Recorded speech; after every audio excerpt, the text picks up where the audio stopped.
السلام علیکم ورحمت الله وبرکاته. ملګرو خدای دې وکړي چې تر غوجړ به د حج مکه نغښتي اوسئ. واوی فول ملګرو د یو څه وخت کېږي چې بازار ته راغلی دی، نو ډېر په ټرینډ کې روان دی. خلک وایي چې دغه څخه ویډرا کېږي، دغه پیسې ورکوي، حقیقي دی.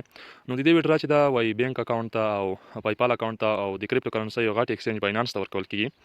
نو ملګرو تاسو خو هسې ټیک ټاک او فیسبوک شوقیان یاستئ، کاروئ، نو په دې کې یو څه کار در سره وکړئ. که چېرته یې ویډرا ورکوله، پیسې ورکولې، نو ډېر به ښه وي. او خوندوره خبره دغه ده چې د دغه مونټایزیشن کوم شرایط چې دي هغه بیخي اسانه دي. مونټایزیشن شرایط یې دغه دي چې یا به تاسو 15 سوپر لایک اخلئ او یا تاسو په خپل لینک باندې 15 کسان دعوت کړئ، بیا به ستاسو اکاونټ چې دا مونټایز کېږي، بیا تاسو ته ارنینګ درکوي. ملګرو راځه ما دې باندې درته اکاونټ جوړولو طریقه درته ښیم او معلومات درته درکوم چې څنګه موږ دې کې کار کولی شو. مخکې له ویډیو شروع کولو څخه زموږ چینل مو نوي سبسکرایب کړئ، زنګ تڼۍ کېکاږئ، آل انتخاب کړئ ترڅو زموږ نوي ویډیو ټول نه مخکې تر تاسو در ورسیږي. او ملګرو د همدغه واوی فول لینک ما د ویډیو په ډسکرپشن کې درته اچولی دی. لینک باندې به تاسو کلیک واخلئ، تاسو به ډایرکټ پلی سټور ته داخل کړئ. پلی سټور کې به تاسو دغه اپلیکیشن ډاونلوډ کړئ. چې هر کله ډاونلوډ شو، تاسو به بیا دغه کنټینیو باندې ورته کلیک واخلئ. کنټینیو باندې چې کله ورته کلیک واخیستو، تاسو ته به دغه صفحه راخلاصه شي. دلته به تاسو ته لیکلي وي جوین واوی فول باندې به تاسو ورته کلیک واخلئ. دغلته ملګرو تاسو خپل تاریخ ورته ورکړئ. سمه ده، تاسو د څو کالو یاستئ. زه ورته لیکم 2015.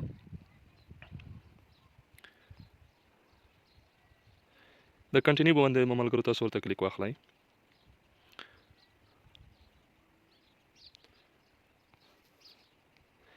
کله ملګرو چې دلته ورته کلیک واخیستو، تاسو ته به دلته ایمیلونه راپورته کړي. تاسو چې هر یو ایمیل ورته ورکوئ، هغه ایمیل به تاسو ورته ورکړئ.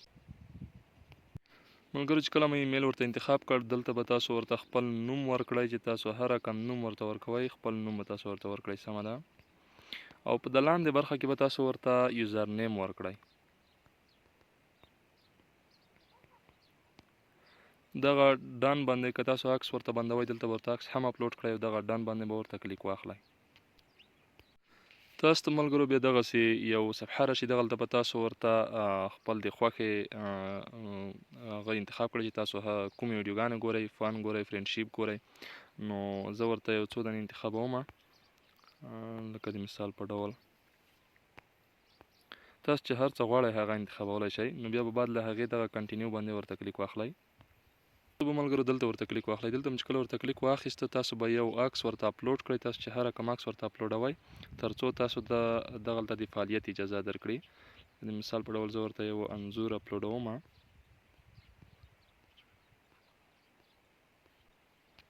دغه د ملګرو زما اکاونټ فعالیت شروع کړ.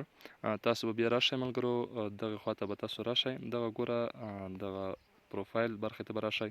دلته چې هر کله تاسو راغلی، دغه سوپر لایک چې تاسو 15 دانې ترلاسه کړل، ستاسو اکاونټ به مونټایز شي. یا دغه تاسو 15 نفر راوستل، را به شئ ملګرو دغلته د سیټینګ باندې به ورته کلیک واخلئ. د سیټینګ په برخه باندې دلته چې کله ورته کلیک واخیسته، دلته به تاسو راشئ د کریټور باندې به ورته کلیک واخلئ. کریټور باندې چې کله ورته کلیک واخیسته، تاسو ته دغلته شرایط هر څه درکړي دي او ستاسو لینک په دغه ځای کې دی. تاسو کتلی شئ ستاسو لینک دغه دی. دغه انوایټ باندې به ورته کلیک واخلئ.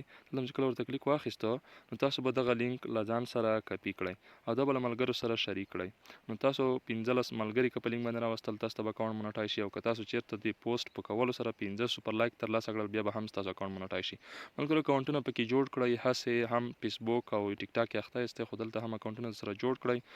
یو نیم پوسټ پکې کوئ، پوسټ یې هم فار یو ته خیږي. ښه ملګرو، تر بلې ویډیو موږ ته اجازه راکړئ. د الله په امان.